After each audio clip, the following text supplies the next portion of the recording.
All right, everyone, welcome back to episode 16 of the Art of Approach podcast. My name is Timothy Bray. And I'm Will Mulvaney. And we are dating and approach coaches. You can find out more information about what we do at theartofapproach.com. And today, like what we always do, is we review an Instagram clip. We get a question from the Reddit community, and we also field a question from our own community. And we answer like traditional dating advice that's out there in the wild, dating advice that you guys might have. And we really try to dig down to what's at the root of the cause of us having these particular struggles. So with that said, Will, would you like to take it away? If George doesn't stop you, get over here. Let's do it. Instagram. Why he manipulates the world around him using logic and reason, and the guitarist does it through art and emotion. And the art and emotion is a better way to communicate with women. Your hyper-logical reasoning is the problem generally. Whenever I have guys join the program, I'm like, you're being too logical here. Get the girl of your dreams. And All right. So, like I told Tim, I was a physics major in college. That one hurts a little bit. But yeah, let's talk about it. So the basic premise is like that people who are guys who are too logical and like want things to work a certain way that they should work are going to have struggle with women. Big time. Yeah, before when we were reviewing this this clip earlier today, Will, we were talking about all the different physicists, because Will was kind of arguing a little bit that some of the most famous physicists actually were womanizers. And he brought up a quote from Stephen Hawking saying that Stephen Hawking, when talking about women and maybe his success about women, would you say? He was talking to a woman in the movie. Oh, okay. And she was like, does everything work? And then he's like, different systems. Different systems. And it really is, when it comes down to it, this is not a logic game at all. Yeah. This is a game of emotion. It's a game of mental prowess. It does. When you're working with women, you are working with different systems because women relate much more on an emotional level. So yeah, what he's getting at, I think is pretty spot on. And I think that, when we have people come into our program and they talk about their particular struggles, most of it is because they are thinking about things in a sort of logical sort of way. So it really, what that ends up doing is that ends up getting them caught up in their head about every little tiny thing, and they're trying to like use their logic to figure it out. And most of the time you're just not going to get anywhere with that kind of way of thinking. So it's a difficult thing for a lot of guys to wrap their heads around, as far as the different mode switch that we're not used to having. We're used to operating in a very logical world, and it's very difficult to consider a different way, a different system, as Stephen Hawking said. Yeah, we want like I also did computer science, and so it's like the other worst one, which is like we want logical steps that always do the same thing. Right. It's like the same inputs give you the same outputs, and it's just not how it works. Yes. I think in this argument though, like if a physicist treats women like a physics problem, then sure, they might have problems, but I feel like for the most part they aren't. And then I was saying, someone commented about how musicians are going to be in settings with a lot more women and like different women, like coming to shows, coming to see them. They're playing in bars.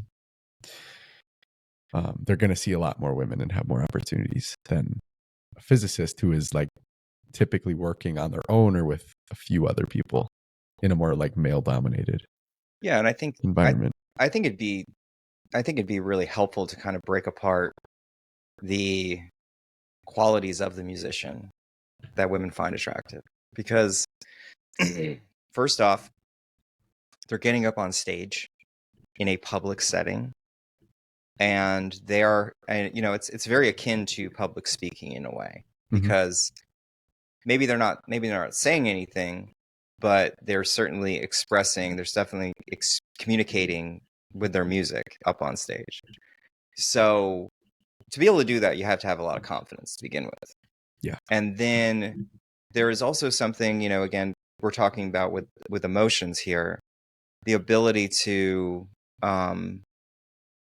feel those emotions on stage in front of other people, and to show that you have that capacity to be able to handle, you know, sad things or happy things, or, you know, you're kind of really displaying your capabilities, I would say, of being able to be emotional. And then on top of that is, you know, just the ability to just to follow things through to the level where even if you make like a small mistake, your ability to continue and persist and continue on. I think that's a huge sign of what you're able to do. So there's a lot more than meets the eye with these performances, with these musicians that we're How about the talking about. work that goes in behind And the scenes? yeah, the work that goes in as well. Which Practicing. people probably don't really think about. Yeah, the dedication, the persistence, the following through with a passion. So many qualities that come through with a musician that, you know, a physicist in the lab, you're just not, women are just not seeing those things as easily, I don't think. Yeah, it's harder to see for sure. And, you know, I think the other thing that music at least speaks to me about is, you know, when you listen to classical music and you experience this, this storyline of music, it's very, to me, it speaks very similar to, you know, the intimate acts of sex and seduction, when a musician is able to create that story through music to women. I think that they show themselves as someone that's willing to take their time, that's willing to, because women do not most women do not really just like the you know, the quick 1-2 and then you're done. You know, women want to have an experience, and through the music, I think these guys are probably showing them that they're able to create an experience. That's my guess. Yeah. And then there's like just the fact that they're like the center of attention. There are a lot of people that are accepting them, and like There's pre-selection there too. Yeah, pre-selection. Yep. There's so many things. So no wonder. Yeah, it definitely makes sense.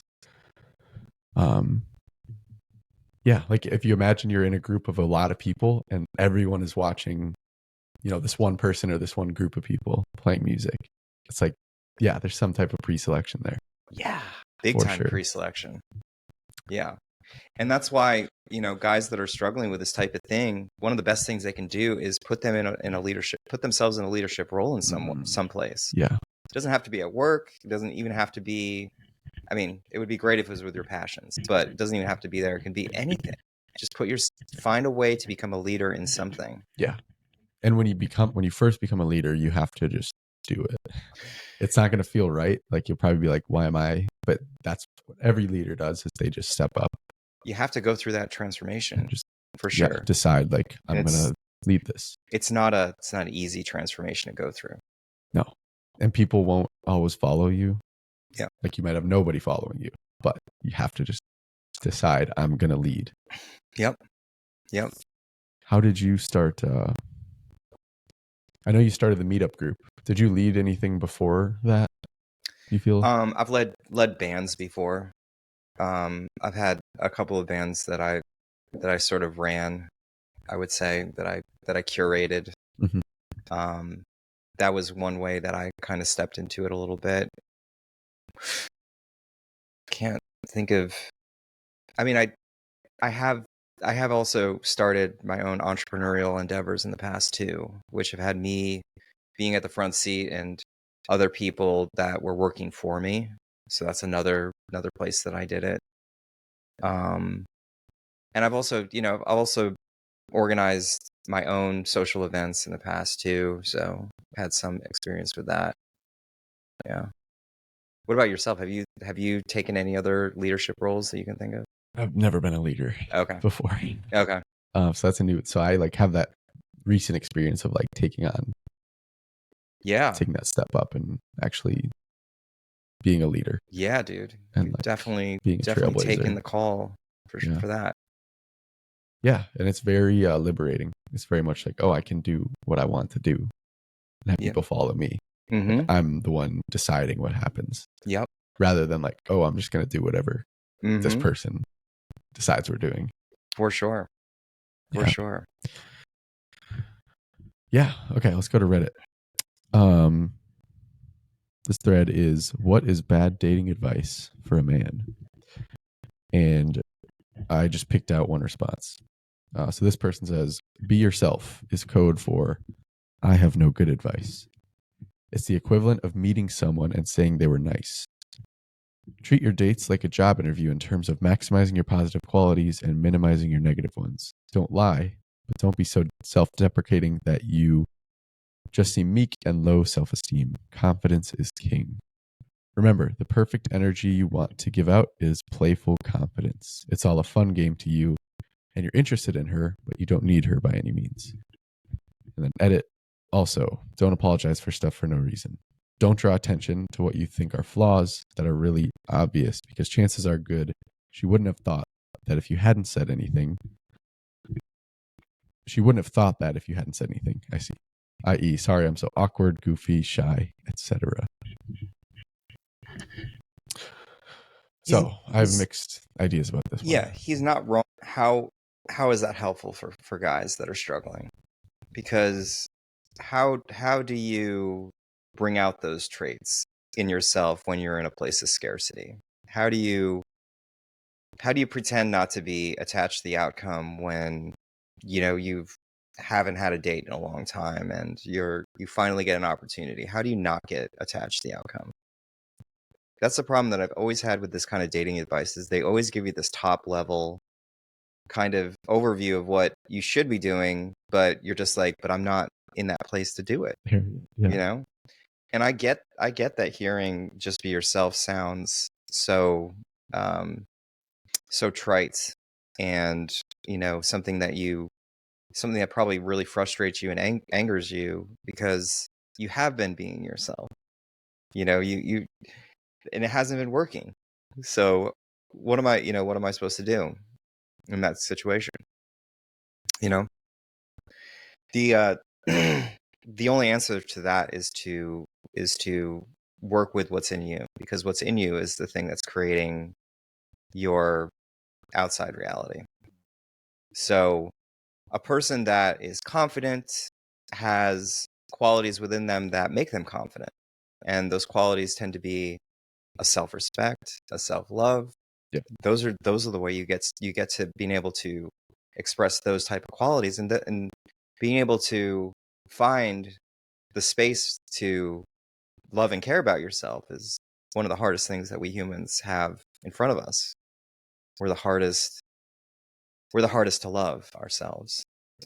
And that confidence piece doesn't come from hiding your negative qualities. It actually comes from owning them and accepting them as a part of yourself. Yeah. At least where you are right now. It's like, it's okay. Like, I'm not saying accept it and be like, this is how I am forever, but be like, this is where I am right now. Yeah. This is like, I'm a little nervous. I'm scared to go on dates, whatever it is. Mm-hmm. Own that. Like, that's what you are right now. If you try and hide that, then you're not confident, because you're not owning your entire self. Yes.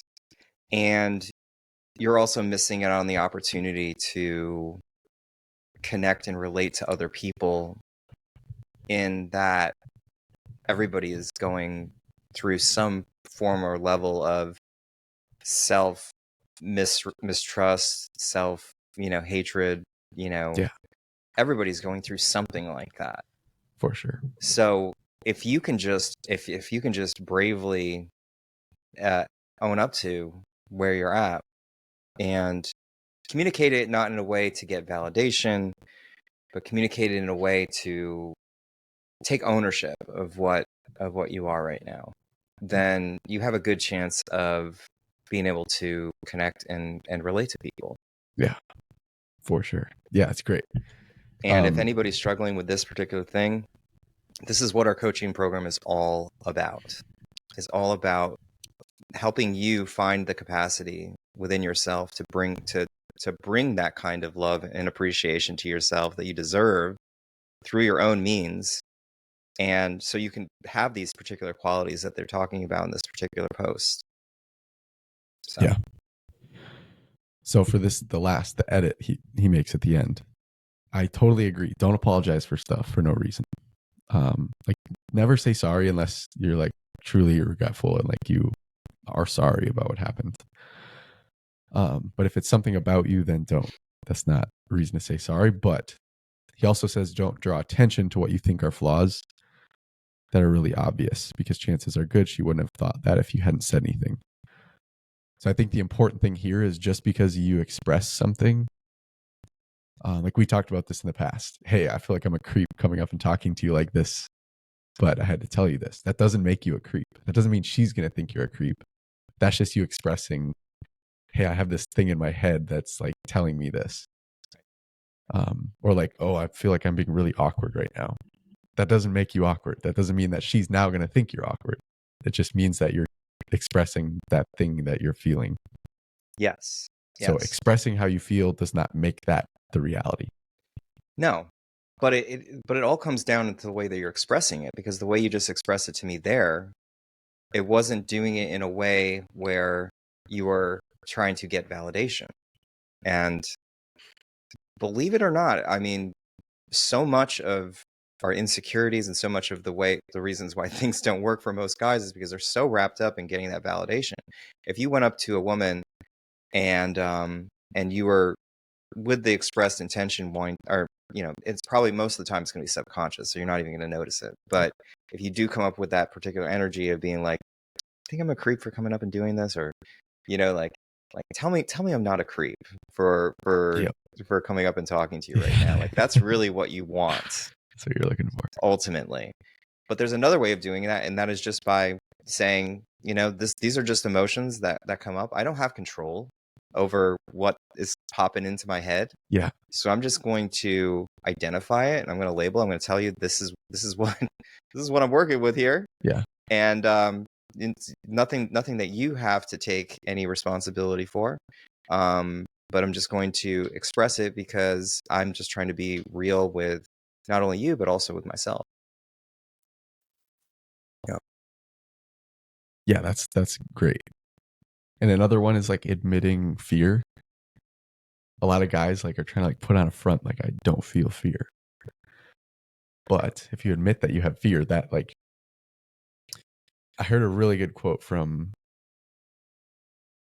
I think it was Jocko and Sam Harris had a podcast together. Okay.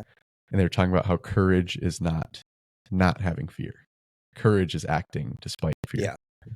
So like if you have fear, that's okay. Like you can express that if you want to. That isn't the bad thing. The bad thing is when you have fear and you let it dictate your life.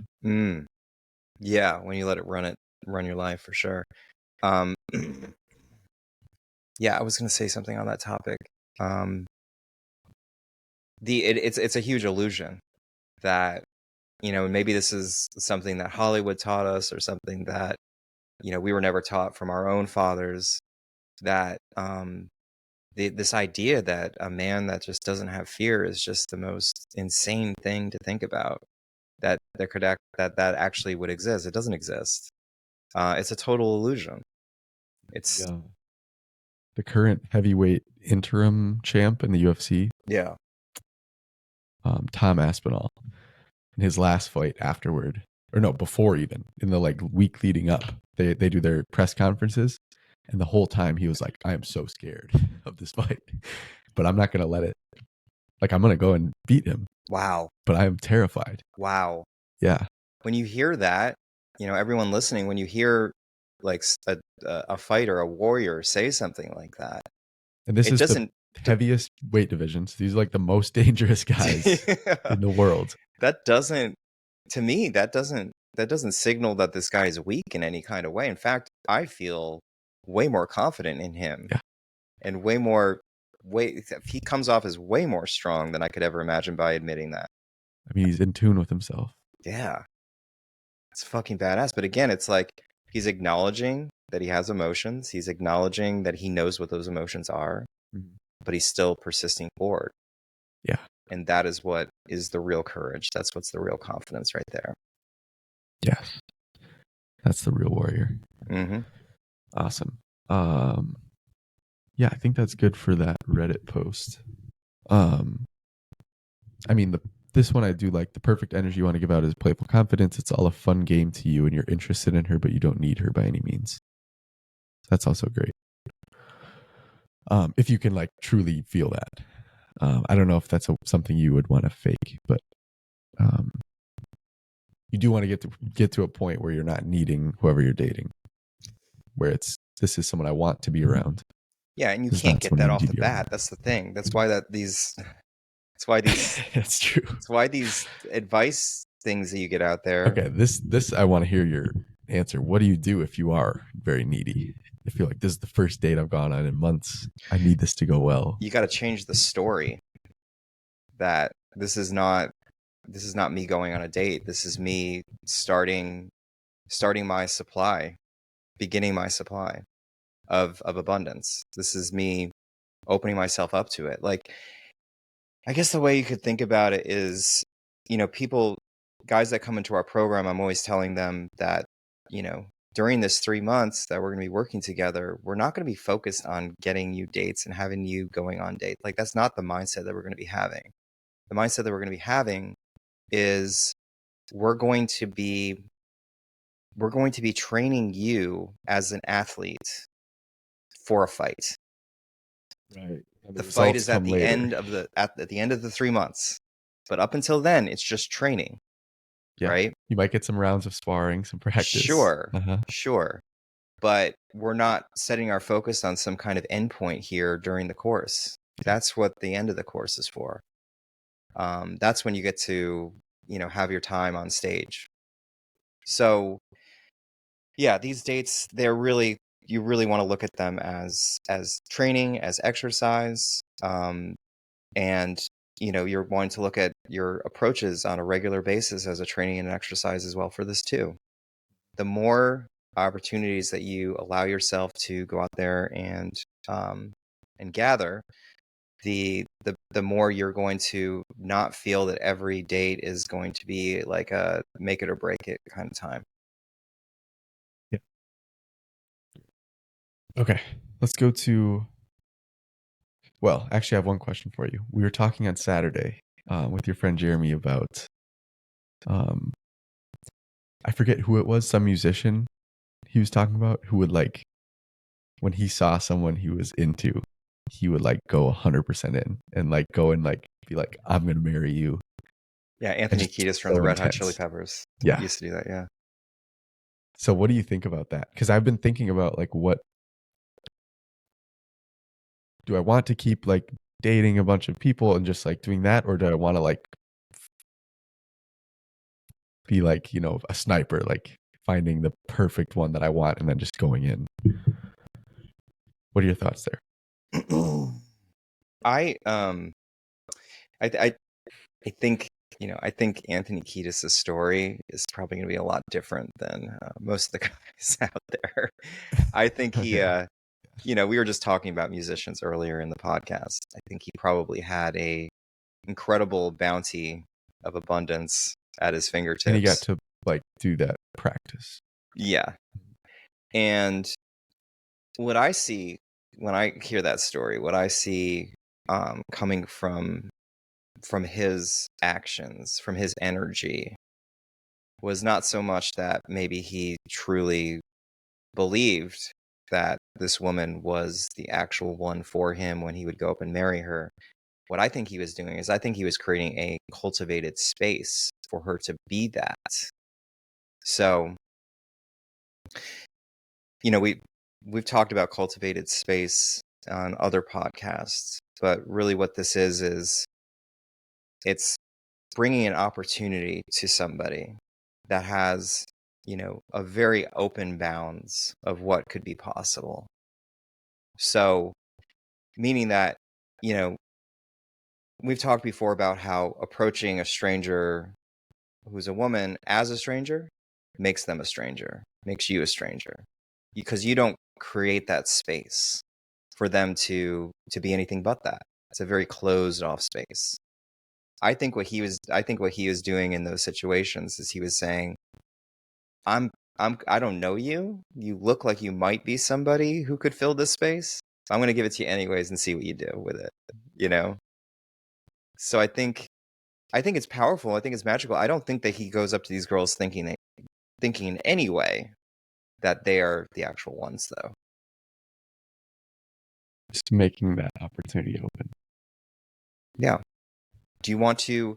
I have created for you a wonderful wardrobe for you to fit into. Would you like to try on these clothes? You know, are you interested in fulfilling that role that I've already created for you? Yeah. Okay, let's go to community question. This was from our meetup group, someone at the group a couple weeks ago. And they said, how do you take rejections as a positive? And this is when you're out approaching specifically, but we could talk about general rejections as well. Okay. Let's bring it back to training to be a fighter. Might as well. Muhammad Ali and George Foreman, Rumble in the Jungle, I believe. In order to prepare for fighting George Foreman, Ali had to bring in big guys that would beat the shit out of him. And he practiced getting the shit beat out of him on a regular basis.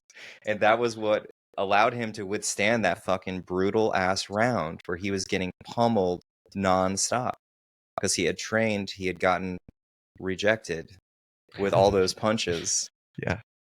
That's why that's how you can see this as being a positive, because this is when you get out there, you're going to get rejected. There's no way around it. Some women are going to be for you, some women are not going to be for you.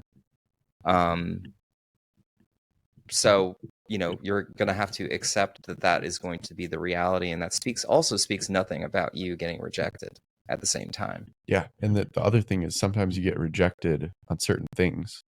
It doesn't mean that woman is not interested in you. It's just Sure. like she didn't want that thing. Yeah. Like it could be a kiss on the first day. Maybe she's not into that. Sure. And you get rejected.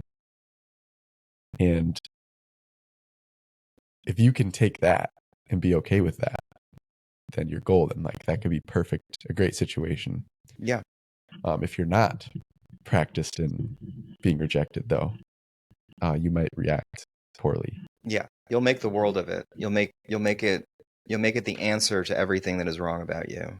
Right, and then you begin with that cultivated space thing. You begin treating her as if she doesn't want you, and then guess like that's just gonna make and that it's just downward spirals reality from there. Yeah. We talked. There was one guy at the group last weekend who was talking about like the personal development that can come from approaching and all of that.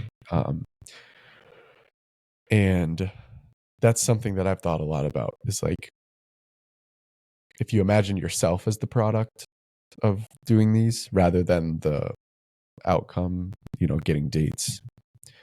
If you're like, I am the product, any like dates or girls that I get to see are just, bonuses. Like that's just frosting. Then suddenly the harder approaches, the scarier they can be, is like the better. Because it's like, where am I going to learn the most? Right. Where am I going to challenge myself the most? Where am I going to like go into those Ali training sessions? How can I get the biggest guys to come and hit me? And it's like, it's probably going to be whatever the harder approach means. For sure. In that situation, For however sure. you can push yourself. And I've found when I think that way, I detach from the outcome of what actually happens. And it takes away the nerves a little bit, because it's more just like what's going to help me the most. And I'm thinking in that positive mindset. You're taking all the attention off of the external world and you're putting the attention on yourself. Yeah. And that's something you can bear. That's something you can handle and manage on your own. Yeah. Yeah. So then everything becomes just an opportunity. And this guy was talking about like getting physical on the approach, and like going in for the kiss, soon after you meet someone, which is, I don't know if we should advise that to just anybody. Maybe it's something you could think about once you get comfortable doing approaches. But he had a good point, which is it's kind of a win-win if you can learn from it. Because either you go for it, you overcome the fear of like going for the kiss and you do it, and it happens, or you get rejected and you get to learn from that. And you get to get a little bit better at being rejected and being resilient and just coming right back. Yes. I don't think the sting necessarily will ever go away, but it might get lesser and you might be able to bounce back quicker. Yeah, absolutely. You're building skin. Yeah. For sure. Yeah. So anyone that is trying to fight for their love life, trying to go into battle and really see what they're made of, rejection is going to be your most powerful ally, because it's going to train you. And there's another word for it, and I can't think of what they call it. When you're training for something, they call it like you are, you're getting yourself into a particular shape, and that conditioning is the word I'm thinking of. Mm-hmm. You're getting conditioned. You're conditioning yourself to be able to handle anything that comes out at you when you're doing this. And it seems, this to me, like we're comparing the act of approaching women to getting in the ring here. And to some guys, it may seem like, it like approaching women can't be on the same level of going up, in a bare knuckle cage fight and, having blood all over your face and whatnot. But it really does come down to that, because this fear that we have is so gigantic. And it's, again, it was the biggest fear that I had in my life. I could get up on stage and perform and do public speaking, and I'm not that afraid of heights. But for some reason, approaching a woman is like, it really is like getting in the ring, with yourself. I've heard stories of Navy SEALs who are like afraid to approach women. Yeah. Jesus Christ. Isn't that crazy? Yeah. And they go into fucking war. Yes. They're going into war, like fighting, yeah. It's crazy. That's how big of a challenge this is. So yeah, if you don't have a plan, if you don't have if you don't have a support system either, that's going to be helping you out with dealing with these rejections that come in like emotional tornadoes in your mind, then it's going to be a hard road. Yeah. And that's why coaching is key. You got to have tools. Yeah. Yeah. All right. So that's how you take rejections as positive. The other thing you can think about is like more outcome driven, but you can think of rejection as like a selection mechanism. And that's harder to do because then you're like, yeah, but why didn't she want me still, even if she's not right for me? Yeah. But the more you can get it in through your head that like a rejection is just a misalignment rather than her being better than you. Yeah. I'd also just a little comforting thought that our guest Bill Furlong said on our last podcast, that his dad's advice was that, women are like a bus. There's going to be one around the corner in just a few minutes. You have to have that idea as well, that this world that you live in, you might go out one day, you might not see that many women out there. We've had multiple meetups where there haven't been a lot of girls at the area that we're at. But you go out the next day and it's just crawling. So I mean, there's never a short supply. You just have to keep at it. For sure. Continue training, continue building yourself up. Yeah. Yeah. Me and Avi will call it working out. Literally. It's like we're working out. Yeah. And it's that same thing. It's like you're conditioning yourself. Yep. Yeah. Okay, cool. So that's all of our stuff to react to and answer. Mm-hmm. So today we were going to talk about some advancements in Tim's dating life. Yeah, let's get into it. You got some? Do you want to tell the whole story? Sure. Okay, Sure. tell us. Okay. Well, there was a girl that I met at a party last year that I was very attracted to, and I had first started coaching Will at this time, and I don't think you had that many dates I was like just early on, really early it's like on, yeah. one of our first weeks. Yeah. And I was like, I was talking to her, and she was saying that she was having some dating problems, and I kind of wished that I could have asked her out, but I was in a relationship, and so I thought second best thing, this girl seems incredible. I'll set her up with my client Will, and they went on a date and they had a great time. But there wasn't a attraction for Will. And I just thought about her now that I'm out in the dating scene. I'm like, why not try to reach out to her and see if she wants to get together? Now, I don't know right now if there's going to be any attraction on her side. We're just merely meeting up to see, if there is an attraction. So that's kind of where my mindset is. But at the same time, I want to create an environment that is conducive to attraction, imagining attraction's already there, and building out an experience that's kind of like that Cultivated fits that. space. Yeah. And this is the first, I would say this is the first girl since I've been broken up that I'm pretty excited about. So for me, I'm wanting to come into the date well prepared. And so I was talking earlier before we got on the podcast about some ways to do that. And Will, I would like for you to also give me some advice about some things that maybe I can think about before I go on this date. Right now, where my mind is at is that I want to do a lot of I guess meditation on the date before I have it, and I want to get myself into the right kind of mindset. I want to be in the mindset mode that we've talked about before, of the lens of beauty, meaning that not trying to focus on a particular outcome of my experience with her, but more so just trying to be in a place where I can just admire her in a place of the present now moment.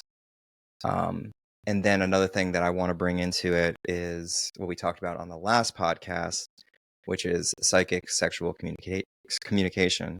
And I want to start thinking in terms of that. And again, just for those who may not have seen the last episode, we go into it in quite a bit of detail. But this is a mode that you can get yourself in, a mindset mode, where you're actually convincing yourself that you can communicate psychically with a woman about your deeper desires. And it's a practice. It's kind of a visualization practice to some degree, of you imagining that you can communicate these deeper desires that might, be things that you don't, that would not come off well if you were to say them with a spoken word. It'd be a little weird. Like, what would I want to do with you right now if I had the opportunity? Like, those kind of thoughts. Communicating those to her in a silent mode, but as if you are imagining that you can psychically get inside her head and say those things to her. So I want to get myself in that space as well. Yeah. I mean, so really what you're doing there, if you're like, oh, psychosis, like that's bullshit, I can't do that. Like you don't have to believe it. Really what you're doing is just bringing to the forefront of your consciousness, like your deepest desires that a lot of us tend to kind of push down and hide. Yeah. And it's just integrating your entire self, being like, this is me. This is how I feel towards you. Yeah. You don't have to say it again. No. You just let it flow. Because it all ends up trickling out into every part of your body when you do that, and it completely it transforms your body language. It allows for another powerful thing that most guys that are stuck up in their logical head that they avoid is the space, the buffering of moments where you don't have to talk. Yeah. That empty space is actually more powerful than you could ever imagine, because it allows both you and her to get settled into the present moment. Yeah. So just merely thinking that you can psychically communicate that to her, even though whether you believe that psychic powers exist or not doesn't matter, just the mere act of pretending that is actually real will allow you to create that transformation in your body, in the space that you give the conversation, and will allow you to be more relaxed because your desires are being let out instead of being held within and pressurized inside of you. So those are some of the things that I want to get into the mode of. I think I'll probably also do some visualization exercises of the date going really, really well. Yeah, just visualize what is it going to be like when I'm there with her. Yeah. What are we going to do? I think visualization is really good for just then when it happens, you're not like, oh shit, like this is real. What do I do now? Like you're just like, oh, I've kind of already had an idea of this. Yeah. You're a little more prepared. Yeah. Visualizing the escalation of the date too. Visualizing how you will see the two bodies coming closer together throughout the date, and to see how you'll be able to create and open up that space. So yeah, the visualization stuff is something I'm going to focus on, and the way I'm thinking about it right now is I'm going to visualize this thing working out exactly how I want it to. However, at the same time, I'm going to allow however she's feeling to be what it is at the same time. So meaning I'm going to give her the space to react exactly how she wants to. So it is, for a lot of guys, maybe doing the visualization exercise might build them up to be, might build up their expectations of it actually happening that way as being a disappointment if it doesn't. Right. So this is where the mental challenge comes into play, is that you have to, on one side, believe that everything is going to go exactly how you want it to, and at the other side, allow the world to react however it wants to react, and know that however the world reacts is the right way. Yeah. And this is going to come down to like, how do you define success? Yeah. Again. So when you're visualizing, I think what a big focus should be like, how am I going to be feeling in these different moments? Mm-hmm. I'm going to be feeling like open and just joyful, regardless of, what's happening externally. I think the worst thing that could happen on a date is you just let things happen. You let it happen to yourself. Like you just go with the flow and you like aren't really directing it or leading at all. And you're just, you go into that mode of like, oh, what's going to happen, rather than you making clear what you want to have happen, opening up that space for her. And again, this has nothing to do with external, what actually happens. It's just the energy of making what you want clear. I think the visualization is really a goal setting exercise. And the way I think about a goal is that I have a particular idea of how I would like this thing to turn out. But I'm not attached to that particular vision that I have of it occurring. I'm setting that goal out there. I'm saying, this is what I want, and I'm going to let the universe come together and provide exactly what I need. Because sometimes my goal is not the right goal with this particular person. Sometimes the right goal is that she doesn't like me. That's sometimes what is the right goal. So really, if you can think about it in terms of that, what is my overall goal really? It is that I create an opportunity for myself to see if this person is right for me.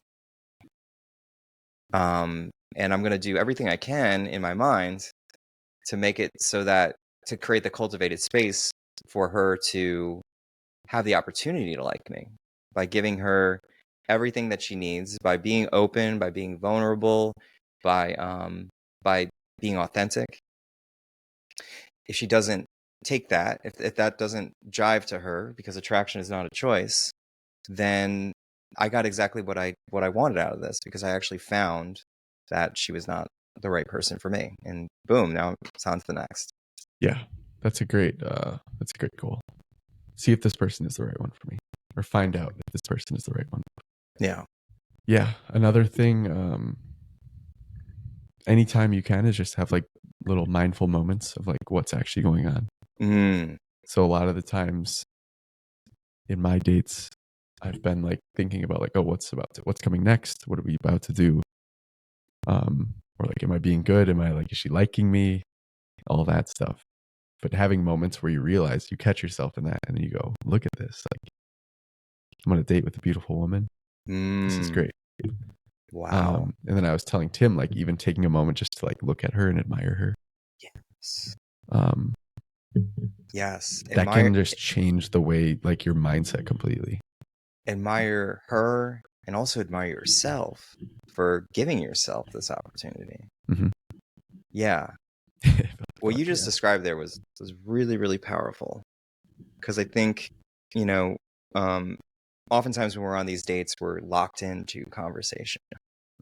And when we're locked into conversations, we're not really paying attention to all the surroundings. We're not really able to find that place of gratitude for ourselves, or putting ourselves in this place and admiring everything that we've built up to this point.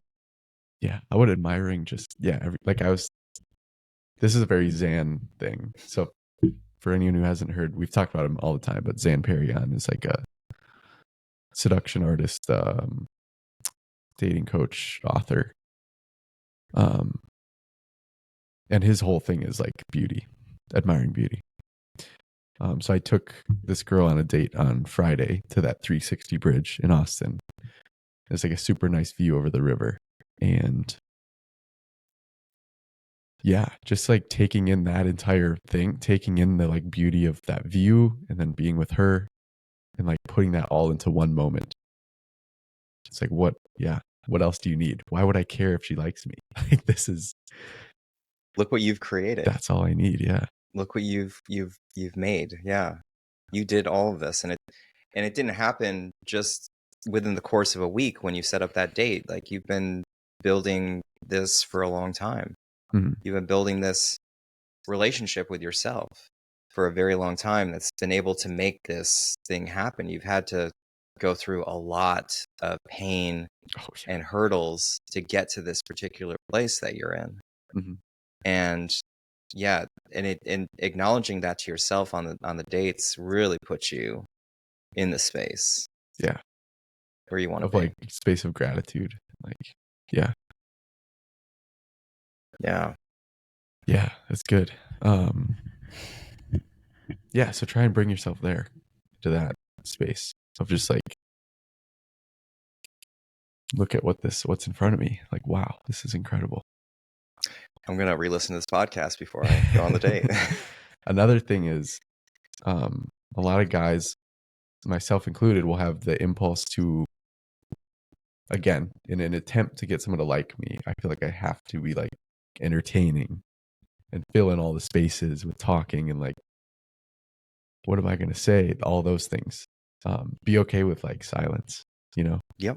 That's like so powerful, is if you can just sit back and maintain eye contact. Yeah. Yeah. I wish I could just have a whole podcast on repeat of being like, okay with silence, be okay with silence, be okay. Yeah. Silence is super powerful. Yep. And just, it takes so much pressure off you once you know that. Yeah. I can be okay with, I don't need to fill in the space. If something comes naturally, then perfect. And also, what Bill was talking about on the last podcast is eye contact when you're on a date. Mhm. And having that silence where it's just eye contact. Again, you just don't know what kind of incredible magic you can unlock by just quieting down at a certain point and allowing that silence to exist and staring into their eyes. Yeah. When you do that, I get the feeling that you offer her safety and security by being able to hold that eye contact. Yep. I think that's what it's communicating. Yeah, you get to, because you're kind of just bearing yourself. Like you're kind of just being like, this is me. Because there's something very vulnerable about holding eye contact. Oh God, yeah. Because it's like they're kind of looking into your soul, it feels like. So Big when you time. show her that you can do that, you show I'm comfortable with myself, I'm safe, Yeah. all of that. Yeah. Yeah, that's great. I'm very excited for you. Can't wait to hear how that goes. Me too, man. I love dates. I fucking love dates. Are you, so first date, I guess you're probably going to tell her where to meet you. Do you have First date. steps planned out? Or like possible? So I haven't told her where it's going to be yet. My plan is to message her the day before with a confirmation, like, everything's still good for the time on Friday. And then when I get confirmation back, I'll be like, cool, let's meet here. And my plan, she's got to meet me a little later in the evening. So I think I'm going to take her to this really great place in Austin called Honeymoon. Because they have a lot of really nice outdoor seating. Going to see if we can find a place there. And maybe, have a drink or two. And I don't think I might have something planned after that. Yeah, I will have something planned after that. Something ready. I will have something in the back to, because I think every date should have at least two options of things to do. So if things are going good, I will have another place to go to after that. Yeah, that's what I have in mind at the moment. Yeah. How is approaching men going? Approaching has been going a lot better. I do have to say though, I have to bring up a topic. We have these approach days every week, and we go out on a Saturday, and oftentimes we'll go out to the park. But last week was rainy, and we went to Whole Foods, and there was actually a lot of beautiful women at Whole Foods on Saturday. I couldn't believe it. There were? You didn't notice that? Dude, no, I thought it sucked. I was like, what? I was kind of blown away, and I was also in a very I was very excited about the girl I had seen the day before. Yeah, so I think I was like honestly shut off to it. That might have been the case. And then the person I was with was also very like shut down. And so we were like kind of just like doing some shopping, and then like, yeah, unless someone like came, like walked right in front of me or something, I wasn't noticing. Wow. I noticed a lot of cute girls, man. But I also had my buddy Jeremy who had to come so I could help him shoot his thing. So I didn't have too much time to do it, but I did get a few in, and I felt really good. But the thing that the problem that I keep coming up with when we do these in the grocery store approaches with a bunch of people is I'm so concerned that I'm going to talk to a woman that's already been talked to. Double approach. Yeah. I'm so concerned about that. There's good reason to be. And I had a bad reaction once too, which is helping build that story up. Yeah, I don't feel comfortable doing it when there's all these other guys that are out there doing it. Yeah. You got to go in the produce section. Because then you get them when they like come when they come in.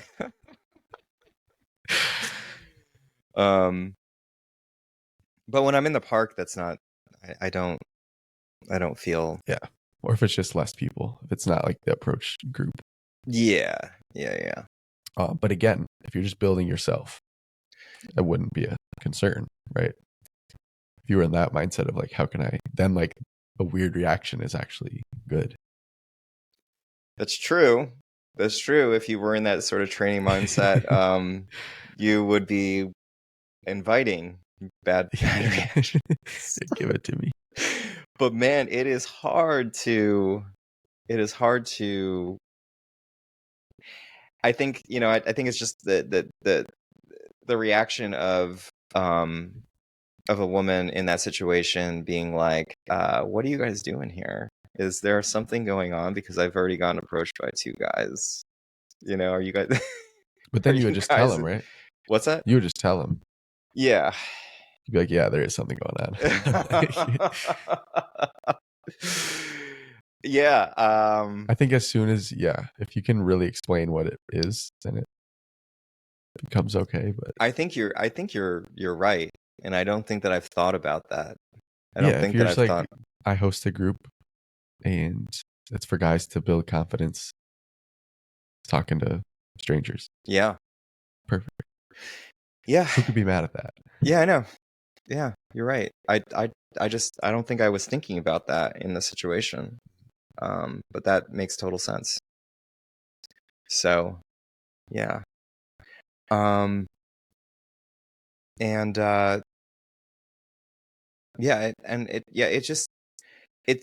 I'm wanting to get to the point right now though where, and I think that this is probably just going to come from the repetition that you and Avi have already done, where as soon as you guys see somebody, it doesn't matter where you're at, you just know that it's go time. And that's something that I've been slowly working myself up to. I would say when I'm alone, it's not go time. Oh, really? But it is like, you're going to do that. You think with Avi, though, it's when he's alone, it's go time? I have a feeling it is. I don't think so. Really? He's expressed that it's hard for him alone. Oh, so really? For me, when I'm alone, it's like, I see someone and I'm like, okay, I know I have to, but how can I procrastinate? That's basically what it is. So it's like, I know that I'm going to, and I always do it in the end, but it is, sometimes there's resistance. Yeah. So after I left and I went with Jeremy out to do that thing, I was sitting in the car, and there was in his car, and he was in Target, and he was taking forever. And there was this girl that was perched up at this coffee shop, and I was looking at her, and I was like, I have to fucking go up and talk to her. And I waited for a while on it. And then finally I was just like, I'm going to do it because Jeremy's taking forever. Yeah. And so I ended up doing it. It worked out so good. It worked out so good. It was so easy and so good. So I am wanting to get into that place where if I just see somebody, boom, even if I'm by myself, maybe that's something that you and Avi should set goals for. Maybe that's the next challenge for y'all. Is doing it alone. Always doing it alone. Or like, yeah. Dude, it's hard. It's hard to do it alone. It's hard to like set time aside where you go out and do it alone, like a lot. Like it's one thing if I'm like at the gym and I see one person. It's way harder when I'm like, okay, I'm going to go for an hour and do it alone.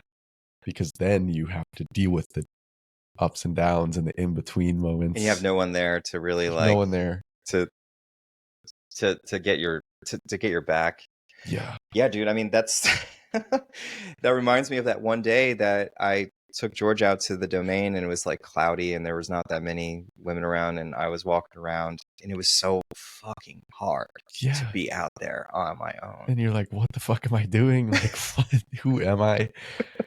Jeez, yeah. So maybe that's the next challenge. Dude, there's with the drive-bys, there's a feeling when I've had this. I do an approach and it goes badly, and I just jumped out of the car, and then I like stand on the curb waiting for the car to come back, and I'm like, oh god, like what is this? You gotta sit with that shit, right? You just sit with it. Whew. and you're like, oh, I want to like go home or something. I don't want to be here anymore. Mommy. Wow. Yeah, I guess I was getting really down on myself that one day that I went out by myself. But now I'm realizing that maybe it wasn't as much to get myself down on. It happens. It happens to everyone. Wow. Yeah. Anything else? What about you? Yeah, nothing. No. Yeah, I've been seeing this girl who I'm pretty excited about. I'm having resistance to getting too excited because I'm like, oh, like, be careful here. So I think there is a level of caution, which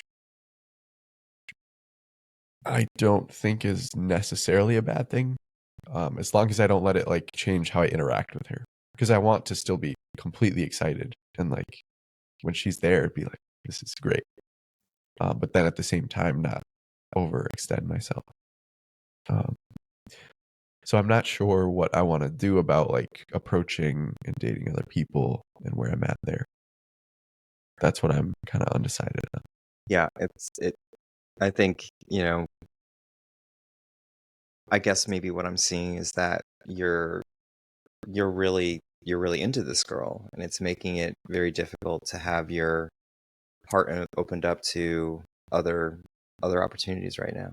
Yeah. It seems to be a natural progression. Yeah, for sure. It's like, yes, I'm very much into her, and it's to the point where I'm like, I'm not really. Yeah. So does that bring up old fears? Yeah, there's a fear of whether or not she's the right one, like if I should be, going for her, which I think is going to come down to, we've talked to it in the past, but just prolonging the dating process, and just being clear and like being strict about that. And it doesn't mean I have to be like seeing a bunch of other people, but it's just like not, jumping into anything too soon. And I think, the other thing that you have available now that you didn't have in the past is, a mindset around your feelings and your emotions and and also the support from people like myself. Counsel. Yeah, counsel, exactly. So one of the best ways you can do it is by doing what you're doing, which is, having the time that you spent apart be intentional, wanting to buffer the times that you all see each other, and also checking in on a regular basis with yourself and also with your counsel. Yes. Those are things that you didn't have in the past. Right. So those are and things. that's the thing I think for a lot of guys. For me in the past, it was like I didn't talk to any of my friends about like dating or emotions or anything. Yep. And it's not a good thing. You definitely want to have that. Yeah. Because there's a lot of things that you will not admit to yourself. And so you have to have someone to talk to the point where you admit it and then you realize it yourself. Yeah. And there's also tunnel vision too that exists. Yeah. Where you're just not aware of a lot of things when you're in that relationship. So it's another reason why having that counsel is so powerful. Mm-hmm. So they can help you see a little bit outside of your box. Yeah, definitely. So you just gotta really see yourself as who you are now as compared to who you were in the past, and what resources you have available now that you didn't have in the past. Right. And keep using the resources. Yes. Make sure to use them. Yes. Just stay intentional about it. This is something, this girl sounds like an amazing girl, and it seems like there's a high level of interest on her part. So you want to treat it, the relationship needs to be treated as its own thing. It needs to be treated as almost like almost like you would treat a business. You want to keep the books. You want to, you want to ensure that everybody in the business is working at the pace that you need it to work at. You're having to oversee this organization of all of the qualities of this relationship is unfolding, and treat it with a very high level integrity on all parts. And if you can do all that, then you can build something really, really beautiful. Yeah, I like that. I like the time apart, being intentional with that, not being like overly like, oh, let's hang out every single day. But having the time apart so I can maintain my own life and not get fixated on the idea that she has to be involved in everything. Yeah. And then just making the time together, valuable and precious in itself. Yeah. Yeah. I'd also consider bringing in some focus on particular goals that you're wanting, that you would like for her to reach in your own mind, as far as, what kind of woman do I want to be with? How is she going to be a part of my life in a way that I'll really benefit from? So we talked at the gathering Saturday about the highest qualities that we're looking for in a partner. And I think it would also be really good, even at this early stage, to be thinking about that, and to be noticing, is she going, like, the qualities that she's showing me now, are they going to translate into something that is bigger and more powerful in the future, if y'all were to continue on this? And how about what quality is she looking for? That's another question. Yeah, that too. Those things might be good to talk about. Yeah, definitely. Yeah, what is the ideal version of her in your life? What is she doing? Is she collaborating with you? Is she is she communicating? Like, how are you all supporting each other? All that kind of stuff. It'd be just good to know, so you can start to see if there's signs of that now, and keep your eye on that, because we are biological creatures to begin with, and the attraction that we feel for ourselves, the excitement that we feel for ourselves physically tends to overpower some of the bigger elements that we're actually reaching after. Yeah, for sure. Yeah. I think if I'm, again, slow and intentional with the dating process, I think that's going to help me a lot. Yeah, man, you're good. You're setting yourself up for success. Yeah. Just by creating that awareness. That's all you really need to do. Doing it. Awesome, dude. Cool. Anything else? That's it. Okay. That's all I got. We will wrap it up then. Thank you all for joining us, folks. You can learn more about our coaching program at theartofapproach.com, and you can connect to me on Instagram at _approach_coach. And we're looking forward to seeing you next week with another podcast. Take care.